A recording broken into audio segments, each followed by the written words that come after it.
Graça e paz, boa noite, igreja linda do Senhor Jesus. Estamos aqui na nossa última quinta online do ano 2024. Estamos muito felizes, viu? Foi um prazer servir vocês, foi um prazer estar aqui nas quinta online, a pedido dos nossos pastores, a pastora Lígia, pastor Glauco, nosso líder Jonas. É um prazer sempre estar aqui, igreja. E diferente esse ano, né? Nós vamos falar o quê? Surpresa, surpresa, surpresa. Lições gravadas no coração. O que Deus nos ensinou? É uma retrospectiva das ministrações, das séries de ministrações que nós tivemos desde o início de março até dezembro. Se eu perguntar para você qual foi o tema do mês de março, será que você vai saber? Ah, é difícil, né? E no mês de abril? Nossa, Sandra, eu não lembro. Pois então, somos gratas a Deus por todas as ministrações. E a direção que nós temos é uma sequência. E essa é uma maneira da igreja ensinar, por sequência. E no meio dessa quinta online, eu vou falar de uma pregadora, uma pregadora que foi ministrar, e ela trouxe realmente, ela contou um testemunho da vida dela, e ela falou de 2 meses atrás. Ela falou do tema que foi ministrado, ainda valendo para aquele dia. Então, olha como é maravilhoso nós vivermos a palavra e crermos de verdade.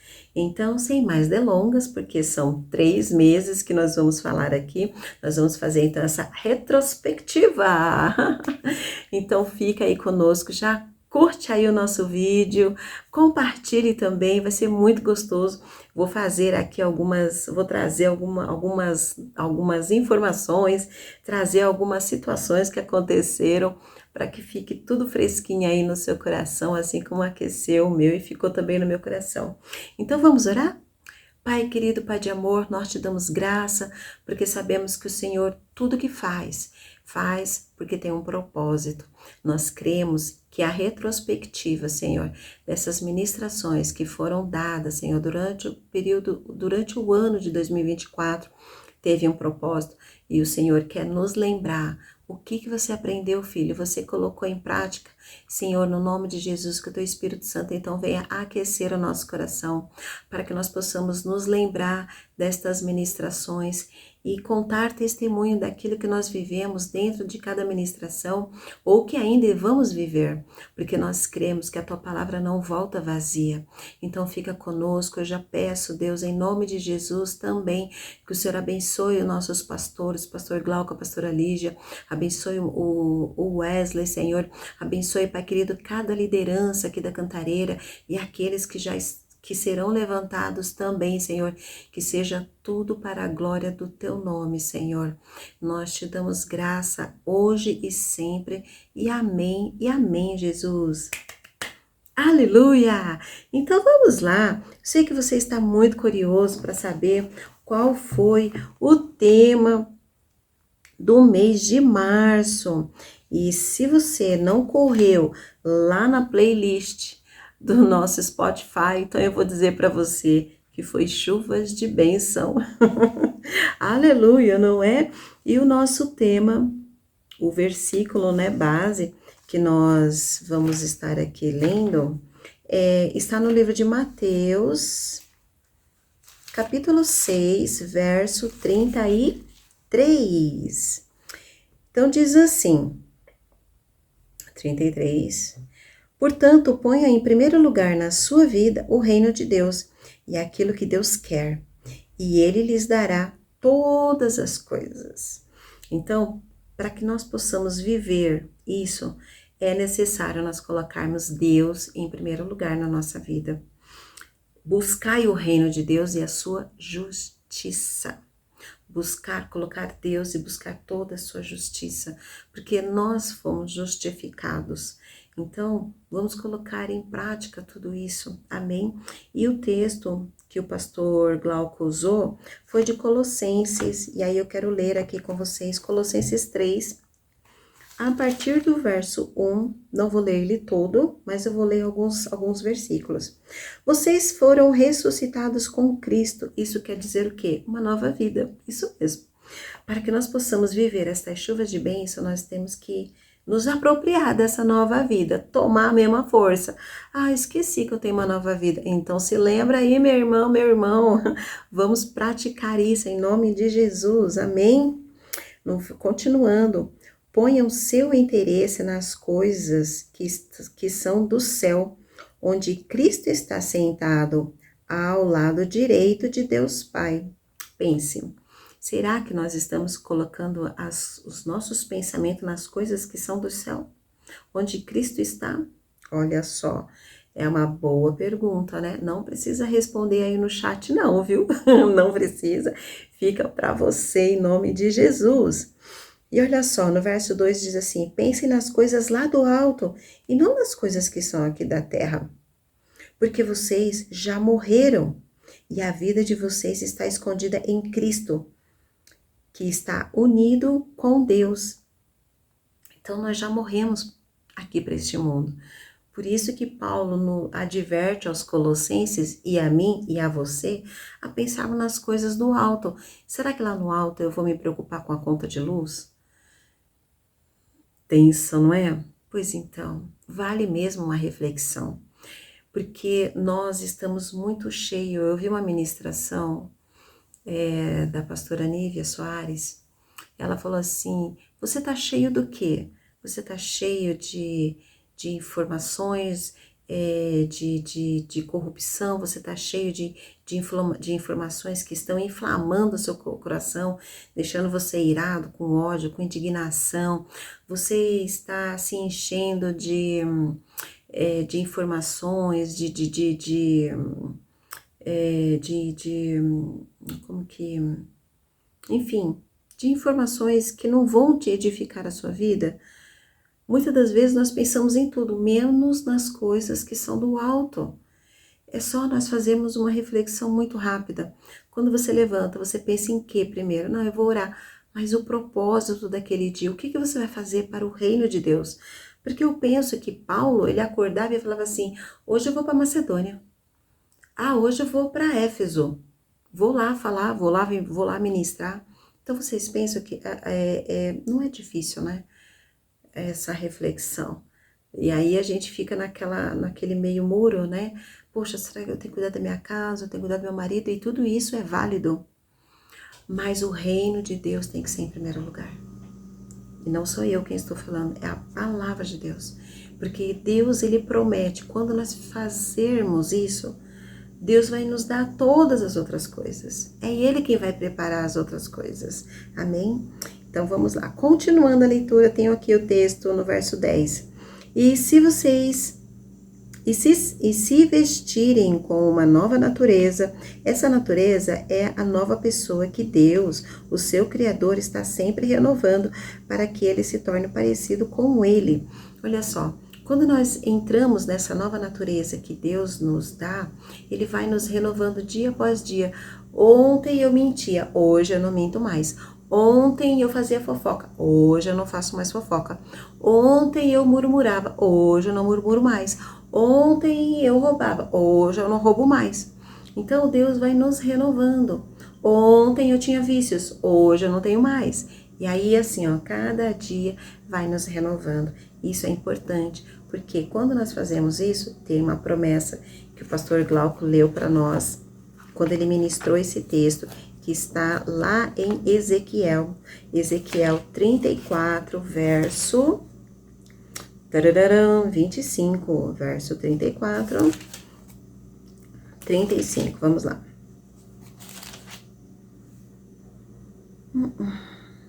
25, capítulo 34 de Ezequiel, verso 25, e diz assim: farei uma aliança com elas para garantir que tenham segurança.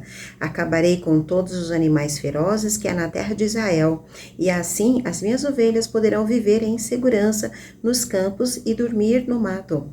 Eu abençoarei as ovelhas e deixarei que vivam em volta do meu monte santo. Quando precisarem, eu as abençoarei com muita chuva. Olha só, Deus está prometendo abençoar com muita chuva. O que é isso? Em outras traduções são chuvas de bênção. Chuvas de bênçãos. Mas para quando isso vai acontecer? Quando nós entrarmos, quando nós praticarmos, quando nós tomarmos posse dessa nova criatura que nós somos e viver essa nova criatura, esse novo homem. As coisas que ficaram para trás, ficaram para trás. O velho homem não precisa voltar não, deixa ele lá no passado. Vamos viver essa nova vida que o Senhor nos deu. Amém? E o pastor Glauco, ele também disse outros tópicos, né? Ele diz que quando nós colocamos Deus em primeiro lugar, nós também vamos... também nós temos que suportar os sofrimentos. E então ele deu o exemplo de Jonas, né? Quando Jonas teve a direção de Deus para ir para Nínive, ele não quis. E foi para o lado oposto. E aí o que aconteceu? Tempestade, ondas altas, o barco quase indo a pique. E aí fizeram o que com Jonas? Mas peraí, Jonas falou, a culpa é minha, eu sei, é Deus. Jogaram ele lá, e aí pensa, aquela tempestade, aquele negócio, ainda joga ele no mar. Às vezes, igrejas, nós achamos que tudo é Satanás. Mas essa tempestade veio da vontade do coração de Deus. Às vezes, suportar sofrimento vai fazer, não é às vezes não, a intenção de Deus é nos fazer ficar forte, ficar firmes, ajustar a nossa rota. Por quê? Quando Jonas saiu daquele barco que estava levando ele para o lado oposto, ele então ajustou a rota. Então, às vezes, igreja, Deus vai usar tempestade, Deus vai usar situações para ajustar a nossa rota. E eu posso dizer que em alguns momentos da minha vida, Deus também mandou uma tempestade para ajustar a minha rota. Doeu, mas me fez forte. Isso eu posso garantir a vocês. E aí, então, o pastor Glauco, então ele falou sobre esse mês, sobre nós termos esse propósito, é necessário, né? Durante o mês todo ele falou que é necessário também nós termos fé para que nós possamos receber essa chuva de bênção e que nós temos um propósito. E aí eu quero ler o texto de Gálatas 2:20 e encerrar aqui esse mês de março, que falou sobre chuvas de bênção.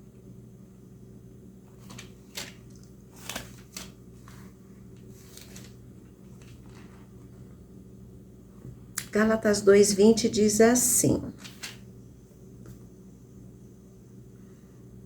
assim já não sou eu quem vive, mas Cristo é quem vive em mim. Esta vida que vivo agora, eu vivo pela fé no Filho de Deus, que me amou e se deu a si mesmo por mim. Quando nós entendemos o nosso propósito, quando nós entendemos que nós temos essa nova vida de Cristo, nós vamos cumprir esse propósito. Nós não vamos viver a nossa vida, mas vamos viver a vida que Cristo tem nessa nova criatura, que Cristo tem nesse lugar. E quando nós entendemos que chegou essa chuva de bênção, é quando nós estamos no lugar certo, é quando nós obedecemos, quando nós estamos nesse lugar que Deus nos quer, quando nós somos fiel. Quanto mais eu me achego perto de Deus, mais eu encontro em mim as minhas falhas. E aí eu falo, isso eu não quero, isso eu não pratico mais, isso eu não vou mais fazer, eu não vou mais me render a isso. Então, quanto mais a gente se aproxima de Deus, nós vamos receber essas chuvas de bênçãos. Amém? Glória a Jesus. Então, agora nós vamos para o mês de abril. E aí, quem quer arriscar sobre o tema do mês de abril? Escreve aí no chat, vamos ver quem vai escrever primeiro. Eu tenho certeza que dá tempo de você entrar no Spotify rapidinho, entrar lá, se a sua memória falhar. Como eu já entrei, porque eu também não lembrava mais, gente. E esse é um problema sério da nossa nação. Mas em nome de Jesus, Senhor, nos dá memória para que nós possamos nos lembrar de tudo aquilo que o Senhor nos ensinar em cada ministração, durante todos os anos da nossa vida, em nome de Jesus, amém? Receba aí, meu irmão, vamos que o Senhor ative a nossa memória, em nome de Jesus. Bem, no mês de abril, nós aprendemos sobre que Deus é o Deus do impossível. E o primeiro domingo, que trouxe essa ministração, foi a pastora Adriana, olha só, a esposa do pastor Alex, nosso querido pastor, e a cunhada do nosso líder, Jonas. E o texto que ela trouxe para nós foi Lucas 1, que todo mundo sabe desse texto, que diz assim, Lucas 1, 37. Portanto, porque para Deus nada é impossível, e nada é impossível mesmo.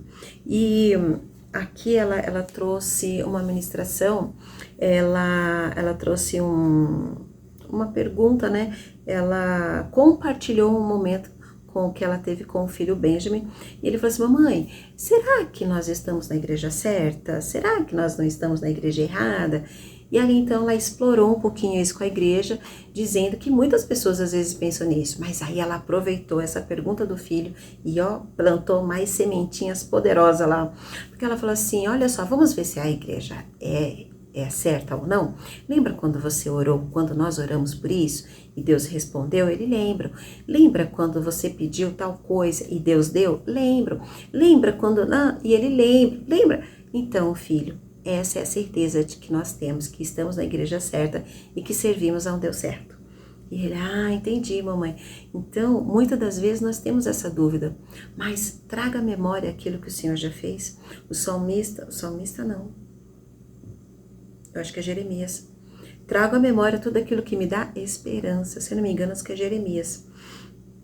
Então, nós temos que fazer isso. Então, ela trouxe algumas informações sobre a convicção, a importância de nós termos a convicção de que Deus é o Deus do impossível. E às vezes nós nos esquecemos disso, que Deus tudo pode. Às vezes nós não pedimos, ou às vezes aceitamos a situação e pronto, não vou fazer nada, tá assim mesmo, Deus sabe, né? E não, nós temos que ter a convicção de que nós servimos a um Deus que é o Deus do impossível. Aquilo que você não pode fazer, igreja, Deus, ele pode fazer. A única coisa que nós devemos fazer é ir lá e nos apropriar, ir lá e declarar, Senhor, está escrito na tua palavra que eu sou filha, Senhor, eu tomo posse, porque o Senhor não dá pedra aos seus filhos, o Senhor não dá serpente aos seus filhos. Não, Senhor, eu me aproprio. Então, nós temos que crer, temos que ter essa convicção de que Deus é o nosso Deus do impossível e que tudo Ele pode. Então, ela trouxe 4 tópicos. Então, é fé, identidade, paternidade, família da fé. Então, quando nós temos essa convicção de que nós temos uma vida em Cristo Jesus, nada vai roubar. Porém, se nós estivermos, dependendo do ambiente onde nós estamos, onde nós frequentamos, isso pode abalar a nossa fé, sim. E o que vai nos blindar contra isso são as experiências que nós temos com Deus, que foi o exemplo que eu dei do Benjamin, né? E a conversa que ela teve com o Benjamin. A outra é a identidade, o batismo.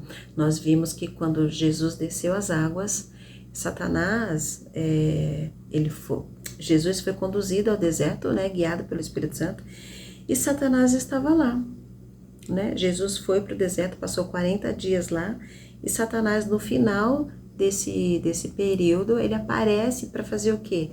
Para testar. Olha, se você é filho de Deus, transforma essas pedras em pães. Mas você não é filho? Vai! Os anjos... Então, quando nós temos essa convicção, nós não precisamos colocar uma placa na testa, sou filho de Deus. Não, nós cremos aqui. E é isso que importa, né? Então, Satanás também veio falar assim, não é, né, Deus, você é filho de Deus? Sim, nós somos filhos de Deus, né? O nosso Deus é o Deus do impossível. O meu Deus, o nosso Pai, ele sempre está presente. Quando eu clamo, ele tá lá. Oi, filha, tô aqui. Então, nós temos que crer nisso e entender que nós temos uma família, tanto na física, né, de sangue, como a espiritual. E assim como todas as famílias, não existe família perfeita. Assim também é na igreja, mas é importante que a família do corpo de Cristo, e assim também com a nossa família, é necessário se alinhar. É necessário, porque às vezes um vai ser mais esquentadinho, o outro vai ser mais calmo, o outro vai falar demais, o outro vai falar de menos. Mas é se ajustando, né? Tudo vai se ajustando. Ela até fez uma brincadeira, né? Ela falou assim que para ela a tradução de família deveria ser lugar de guerra, campo de batalha, lugar de forja e lugar de treinamento. Pensa. Porque família é assim, né? Sempre tem os seus contratempos, a família sempre ela sempre vai estar se arrumando, né? Sempre vai estar se ajeitando, se encaixando. E isso faz com que a gente se alinhe, né? Então ela disse assim que quando nós fazemos isso, nós fazemos por amor a Cristo. Estar com a nossa família na fé, que é importante, é ali onde a gente vai ser edificada, na nossa família da fé, que nós vamos muitas das vezes ser aconselhados de acordo com a palavra de Deus, né? Vai muitas vezes acontecer de eu, por amor a essa família, de eu me sacrificar, de eu me calar. Muitas das vezes eu vou ter que me doar para a pessoa em prol do quê? Em prol do meu próximo, em prol de que ele também seja edificado. Então, é importante que nós venhamos, assim, ajudar os nossos irmãos na fé, a nossa família na fé, em nome de Jesus, né? E aí também tem que dentro da família eu tenho que ser o melhor que eu posso. Dentro da minha família carnal, né, da minha família de sangue, assim também na nossa família da fé. Sermos o melhor. O que eu posso fazer para melhorar? Eu vou ser pedra de tropeço? Não, claro que não, porque essa não é a identidade de quem vive uma nova vida com Cristo, né? Mas eu vou fazer o meu melhor. Peraí, eu estou fazendo o meu melhor? O que será que é o meu melhor? É colocar as minhas vontades, as minhas impulsividades na frente? Não. É colocar, é me doar. Muitas das vezes é me calar. Muitas das vezes é eu me sacrificar em prol do meu irmão. Porque isso é o que Cristo fez. Esse é o exemplo que nós devemos seguir. E se nós não estamos conseguindo seguir esse exemplo, então a gente tem que, endireitar a nossa rota. Lembra que aconteceu com Jonas? Pois então, às vezes é necessário. O Senhor usa situações também para ajustar a nossa rota. Amém?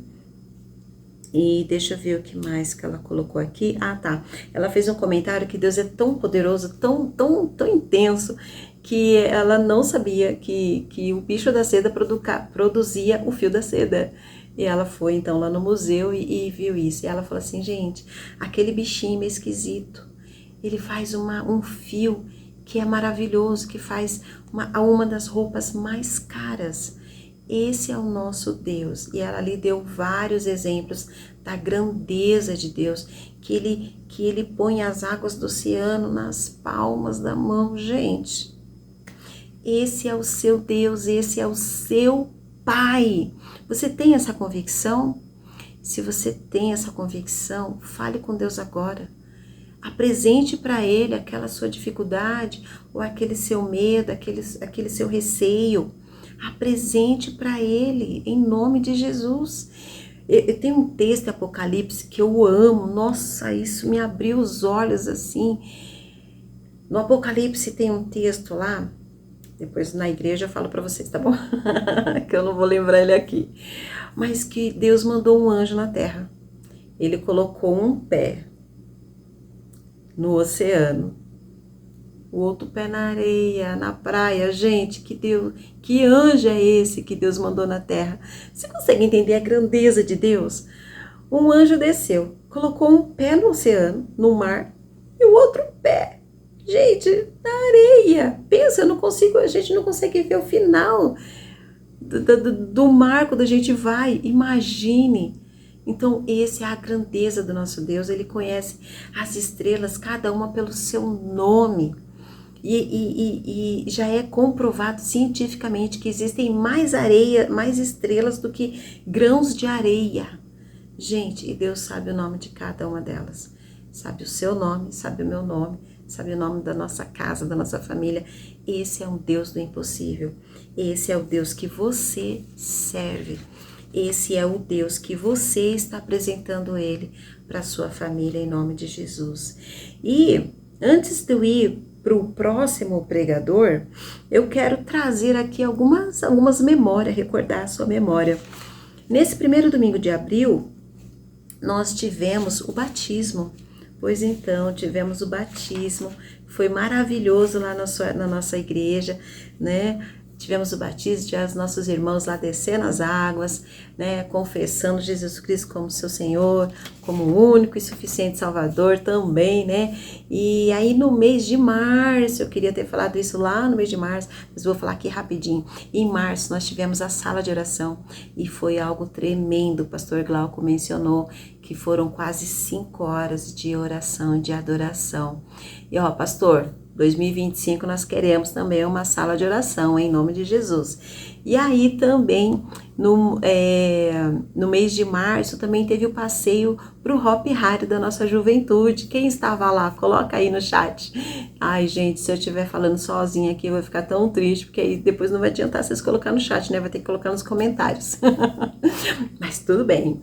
E aí também teve o nosso querido amigo Davi, o nosso levita do Senhor, que acho que ele foi pintar os cabelinhos, não deu certo, ficou tudo loiro, gente. Aí eu vi, porque eu fui rever todas as ministrações e eu falei, nossa, é verdade, o Davi tava com os cabelos tudo loirinho. Se você quer ver, vai lá nos vídeos. Deu um Netflix lá na nossa playlist, ok? Então vamos lá, agora, continuando no Deus do Impossível, o pastor Eliseu, pastor queridíssimo da nossa sede, esteve lá conosco e ele trouxe então identidade, né? Ele trouxe, ele falou assim, se eu pudesse dar um nome a essa pregação, eu daria de identidade, porque ele trouxe a parábola do filho pródigo, e eu aqui já tô correndo para encerrar. Já ele falou do filho pródigo, então primeiro eu vou falar do filho que saiu e depois eu falo do filho que ficou.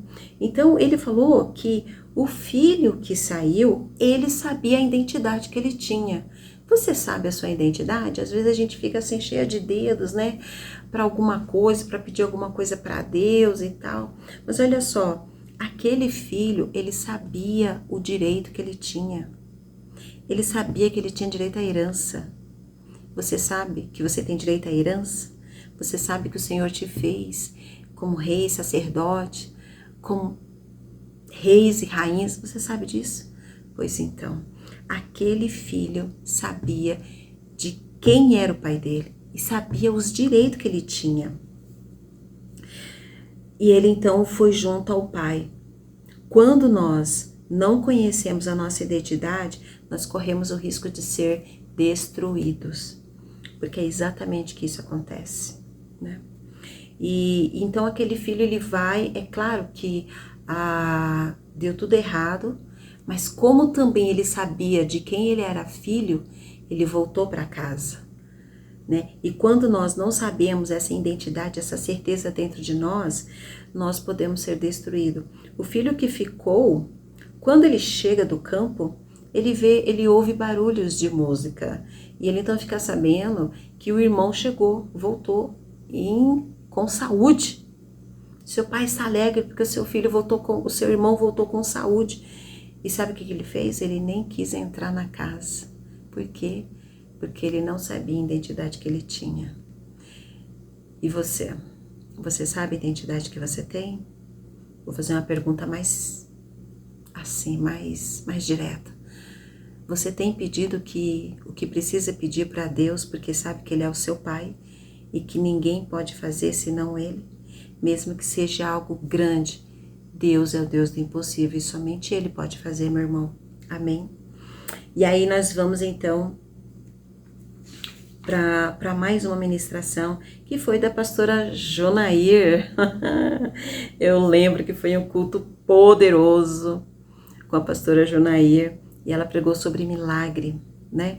Ela contou a experiência de vida dela, quer dizer, ela não contou, ela fez menção, porque só quem foi no encontro de mulheres é que conhece a história da pastora Jonair, o milagre dela, porque ela só conta lá dentro. Então, ela trouxe a passagem de Samuel, né, da mulher que Deus usa, um projeto, Deus usou ali aquela mulher, a Ana, para quê? Para trazer Samuel, para trazer o quê? Conserto para a nação. E ela então colocou aqui: Deus vai usar o milagre da sua vida para salvar famílias e nações. Creia nisso. Ai, Sandra, mas creia. Fique de joelho, apresente-se, porque Ana, ela sabia a identidade que ela tinha e ela foi lá se derramar na presença do pai dela, que poderia resolver o problema dela. Ela queria um filho. Deus mudou a posição do ventre de Ana e começou a gerar filhos. Amém? Então, saiba disso. E ela também traz a passagem da samaritana, aquela mulher que era um poço de pecado, aquela mulher que era rejeitada pelas outras mulheres do povoado. Pois então, Deus mudou o improvável para aquilo que é provável. E sabe o que aconteceu com aquela mulher? Ela teve um renovo na vida dela, e esse renovo ela repartiu com a cidade, e toda a cidade depois ficou lá aprendendo com Jesus, se não me engano, por 2 ou 3 dias. Ficou lá aprendendo. Por quê? Porque Deus do impossível é o único que pode tirar aquilo que é nhaca, aquilo que é, sabe, aquilo que é asqueroso dentro de nós, aquilo que é pecado mesmo. O Senhor tira e coloca um renovo na nossa vida em nome de Jesus. E agora, continuando, agora nós vamos para o mês de maio. Dia das Mães. Dia das Mães. E aí, qual foi o tema? Minha família no altar do Senhor. E aí, então, no primeiro domingo nós tivemos o pastor Silvio da Sede, que ministrou lá que família é um projeto de Deus. E o império das trevas quer destruir. Mas qual é a nossa posição? Ficar firmes, saber que nós estamos num campo de batalha e que nós devemos que lutar realmente, e a vitória já foi ganha. Nós temos só que garantir que nada saia do lugar. Por isso é importante nós sempre colocarmos a nossa família no altar. Tem colocado a sua família no altar, igreja? Ei, irmã, irmão, tem colocado aquela dificuldade, aquela dificuldade seja dentro de casa, porque cada família tem a sua particularidade, né? Tem lá, preciso apresentar isso tem apresentado? Se não tem, comece a apresentar. Porque o lugar que a nossa família tem que estar não é na frente do sofá, sentado, ou é no altar. O lugar da nossa família é no altar. O lugar dos nossos filhos é estar no altar. Nós devemos apresentar os nossos filhos e colocar lá, em nome de Jesus. E aí então ele também trouxe lá da sede o nosso querido Godoy e a esposa Márcia, né? A Márcia praticamente nasceu no berço evangélico, casou com alguém que não era. E ela orou por ele, se não me engano, 8 anos, até que ele se converteu. Porque ela sabia o caminho do altar. Nós temos que saber esse caminho do altar. E como mulheres mais velhas, mais maduras, é obrigação nossa ensinar as moças, aos nossos filhos, o caminho do altar. Sem isso, o inimigo pode vencer uma batalha que já foi ganha por Cristo. Então, fica firme aí, segura o seu filho, segura a sua família no altar do Senhor. E aí, então, nós vamos para o Dia das Mães, aleluia! E aí, quem ministrou no Dia das Mães, no mês de maio? Pastora Kênia. Quem não foi impactado com aquela ministração da Sunamita? Quem não foi? Mas eu peguei aqui uma nota com ela. E ela abriu lá a ministração dela contando o testemunho dela. Ela disse que mês passado, um mês antes, ela estava fazendo a Shekinah com outras famílias da nossa renovada cantareira, e ela conseguiu uma resposta, um milagre lá. Ela teve uma bênção também para contar. E ela falou assim: as chuvas de bênção ainda não pararam sobre a minha casa. Ela já estava no mês de maio, igreja. Ela lembrou da pregação de março. Já tinham passado 2 meses.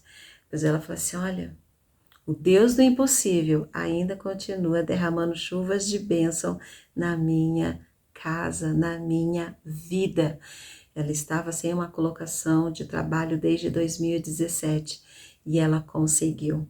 Então, olha como é importante nós entendermos, discernirmos a intenção de cada ministração que é ministrada na nossa igreja. Nada é assim solto. O que a gente vai ministrar? Não sei. Vamos falar sobre Jonas? Não. A nossa igreja é guiada pelo Espírito Santo. Então, todas as ministrações têm um propósito.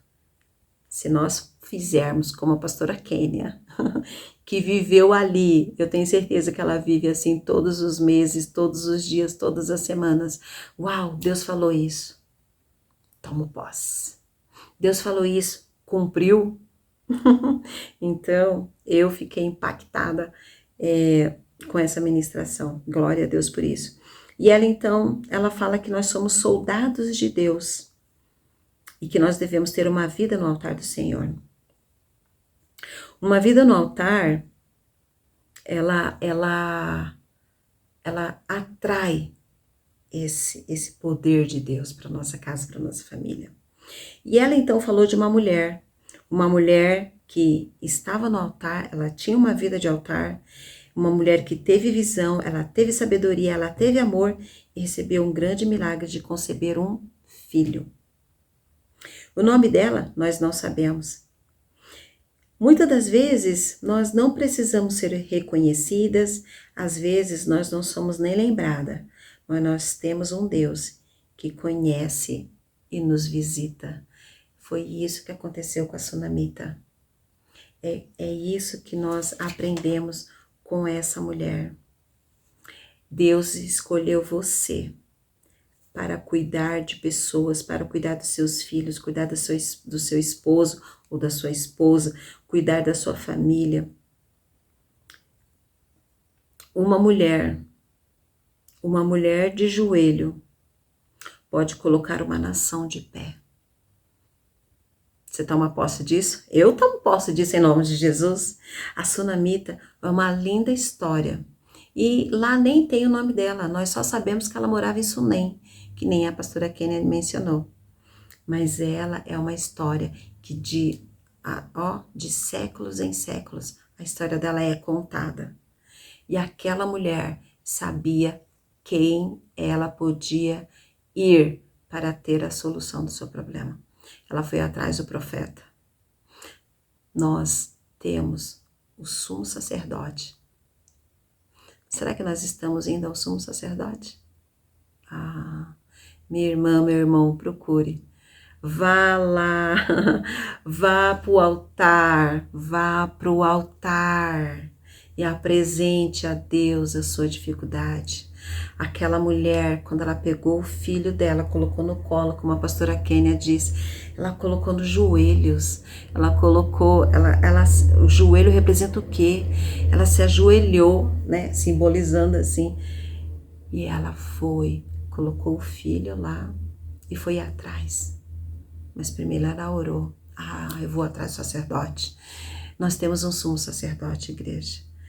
Vamos buscá-lo. Vamos trazer ele para nossa casa, para nossa família. É lá que nós vamos colocar a nossa família. Não existe outro lugar. Lá não tem lugar para preguiça, lá não tem lugar para, depois eu faço. Depois eu jejuo. Não, hoje não. Hoje não vou perder isso, não. Não, é o altar. Temos que colocar. Se nós não nos posicionarmos, se você vê a sequência de ministração, sabermos quem nós somos, termos a nossa identidade, uma nova vida, saber quem nós somos, nós não vamos sair da presença do altar. Nós vamos estar lá, sempre lá. Amém? E a penúltima pregação que nós tivemos no mês de maio foi a do Jonas, e ele deu um tema também, né? Ele falou assim: a minha família eu não negocio. Olha só, que tremendo, hein? E aí então ele fala: quando falamos de altar, falamos de sacrifício. Não há lugar mais seguro do que estar no centro da vontade de Deus. O que você tem.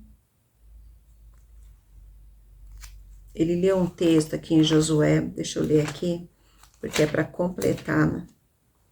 Josué 24, 12, diz assim: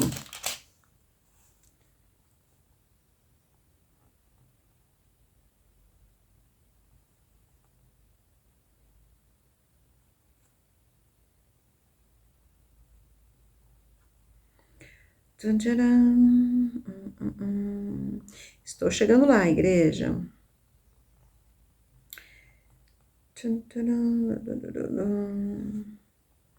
Eu acho que eu anotei aqui. Vocês não querem ser descidos hoje. Tá, é o 15. Mas se vocês não querem ser servos do Senhor, decidam hoje a quem vocês vão servir. Resolvam se vão servir os deuses que os seus antepassados adoravam na terra da Mesopotâmia ou os deuses dos amorreus na terra em que vocês estão morando agora. Porém, eu e a minha família serviremos ao Senhor Deus. E aí então Jonas pergunta assim, e eu também, né, queria perguntar: onde será que nós estamos apresentando? O que é que nós temos apresentado para a nossa família? Será que nós estamos colocando a nossa família não apenas no altar, mas será que nós estamos ensinando o caminho? Porque Josué estava aqui ensinando o caminho para o povo de Israel. E Deus conta com isso. A família é uma base. E quando nós não colocamos ela no altar, nós damos legalidade ao inimigo. E isso pode ser destrutivo, né? E infelizmente, quando nós demos a legalidade quando nós não temos tempo de qualidade com a nossa casa, com a nossa família. Quando nós não temos tempo de conversa, de diálogo, tempo mesmo é necessário. Hoje em dia um chega mais tarde, ninguém senta na mesa para jantar. Se a gente começa a abrir concessões, a gente vai ficar sozinho na mesa. Aliás, daqui a alguns anos, se continuar assim, nem mesa vai ter. Porque daqui a alguns anos, outros produtos domésticos já vão deixar de existir. Porque cada vez mais nós estamos fazendo concessões. Aquilo que era útil, hoje a gente olha e fala assim, não é necessário. Mas olha só, nós não devemos fazer concessões com a palavra de Deus. Então, nós devemos sim ensinar. E o texto também que o Jonas fala é o texto lá da saída do Egito, né? Quando Moisés fala, nenhuma unha vai ficar. É por isso que Jonas então diz, a minha família eu não negocio. Você tem negociado a sua família? Só o fato de não negociar, a gente já deixou não só a unha, a gente já deixou a mão inteira. Porque são as concessões que nós vamos fazendo. E Jonas, então, muito sabiamente, eu me lembro dessa ministração, porque eu fui lá na frente, quando ele fez o apelo, eu fui lá na frente, porque eu falei assim, nenhuma unha vai ficar, Senhor. Nenhuma unha vai ficar. Então, igreja linda, quinta online linda do Senhor, existe uma sequência com propósito na nossa igreja. E vamos lá então agora para o último domingo do mês de abril, que foi o pastor Ataíde. E aí então ali ele também, o título da ministração que ele deu foi Ainda Tem Jeito. Ele contou o testemunho de vida dele. O pai tinha problemas com bebida e Logo depois também quando criança, iam para a igreja e tal, mas aí ele se desviou, conheceu outras coisas, né? E aí então ele também ficou preso na bebida enfim, aquela vida que o mundo tem para oferecer. Mas ele nunca, em toda vez ele fazia menção, a minha mãe sempre estava orando por mim. Ele então se casou, também um casamento, teve filhos, mas a filha nem se aproximava dele por conta do estilo de vida que ele vivia, né, um pouco bruto. E a filha, então, o filho também ficava com ele, mas assim, o casamento totalmente destruído. A esposa dele veio a falecer. E aí, então, ele encontrou uma nova mulher, um novo casamento, e foi nesse novo casamento que ele decidiu buscar a Deus, voltar para Deus. Mas isso só aconteceu porque uma mãe estava de joelho, orando pelo seu filho perdido. E aí então ele reforça que ainda há jeito, ainda tem jeito. E aí então ele fez assim, hoje, tá, ele deu testemunho, né, que ele se casou, se reconciliou com Jesus, a nova mulher dele, que é a Nevinha, uma querida nossa, também aceitou ir para a igreja, né? Ele falou assim: vamos para a igreja. No primeiro dia que ela chegou lá na igreja, já levantou a mão para Jesus e nunca mais saiu. Então ele fala que hoje todos os filhos deles estão na casa do Senhor, os netos também já estão na casa do Senhor, estão tocando lá, estão servindo a Deus, é líder de célula e tantas outras coisas. Por quê? Porque ele aprendeu através do exemplo da mãe dele a colocar a família dele no lugar do altar do Senhor. Que nós possamos fazer isso, igreja, em nome de Jesus. Eu sei que não é fácil. Às vezes você pode estar se perguntando: mas isso aí não tem mais jeito, não. Para Deus tem jeito sim, porque Ele é o Deus do impossível e Ele quer derramar chuvas de bênçãos sobre a sua casa, sobre a sua família, meu irmão. E eu vou aqui me despedindo de vocês, que vocês fiquem com Deus. Foi um prazer relembrar tudo aquilo que o Senhor nos ensinou no início desse ano. Que fique gravado na nossa memória, que fique cravado no nosso coração, em nome de Jesus. Que o Senhor ative a nossa memória para que a gente não venha se esquecer dos ensinamentos que Ele tem nos ensinado. Em nome de Jesus, fiquem com Deus e até a próxima Quinta Online.